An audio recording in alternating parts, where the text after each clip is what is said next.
Our little puppy has been getting into our veggie and flower garden, so we're gonna build a dog fence with gate to keep her out of trouble but let us in when needed. The cool thing about doing it yourself is you can customize it and build it to your needs. For us, we have sprinkler lines running under the dirt, so we wanted something that could be moved if needed. There was no intention of pouring concrete footings. Instead, we opted for a base frame that resides just below the gravel to provide stability. If we had a large dog, we would have beefed up the foundation, but it wasn't needed for us. We chose redwood and plastic lattice as the two main materials so they would last in the elements here in Arizona. With a gate to be installed in the sidewalk area, we needed to make two side pieces that were stable with the plan to have hinges on the centerpiece so it can swing open and close when needed. Don't have the lattice installed yet, but we'll be doing that shortly.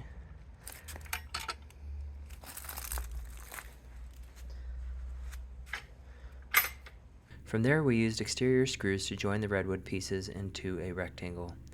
We added metal brackets for stability.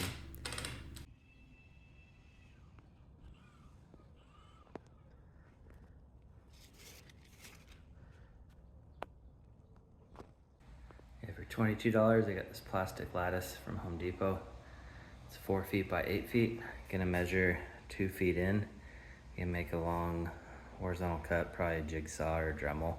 We'll see exactly what I end up using, but can use this square permanent marker and measuring tape. Rip this thing in half. All right, 2 feet in. This is where we're at, right there. So just did a loose mark all the way along the end. Now I'm gonna start cutting this.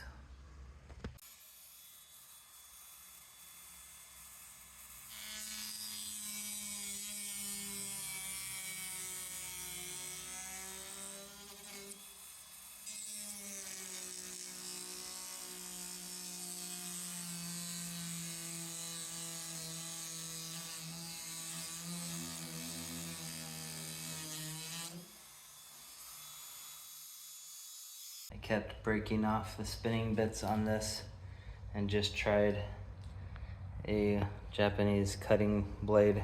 Again, this is for wood, but it actually just worked quite well.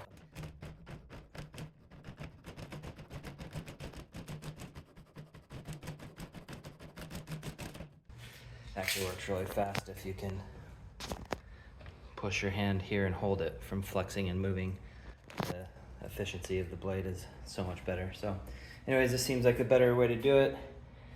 The square went ahead and marked 28 inches from here to the end, because that's where this piece is gonna go.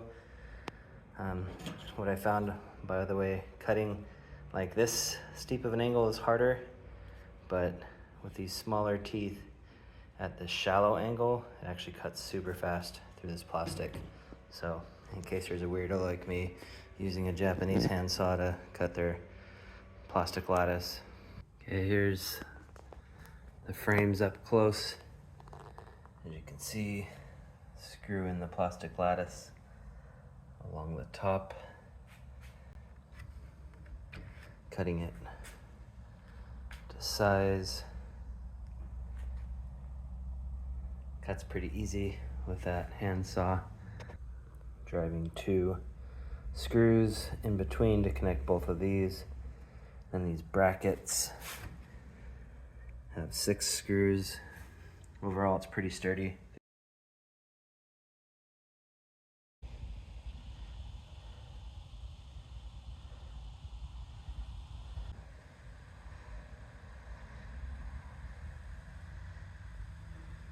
When the frames are all built, we then remove gravel in the area where the footings are going to lay.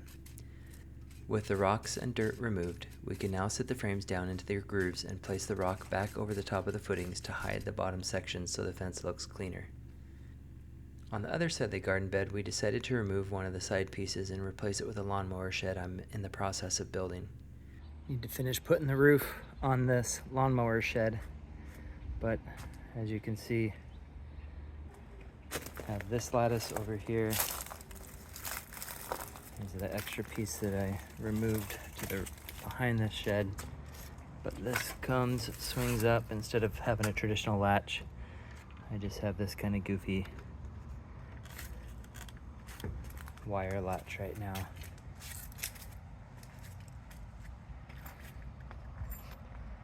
We've installed these for over a year now and they work great. They're holding up well and the dog doesn't even try to jump over them. As mentioned earlier, we've linked all the items in the video description below.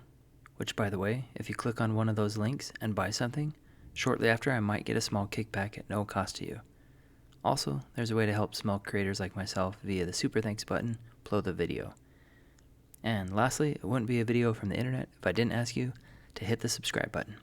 At least my pleading was at the end of the video, so you didn't have to sit through that before getting the information you came for. Regardless of what you may or may not do, I appreciate your time.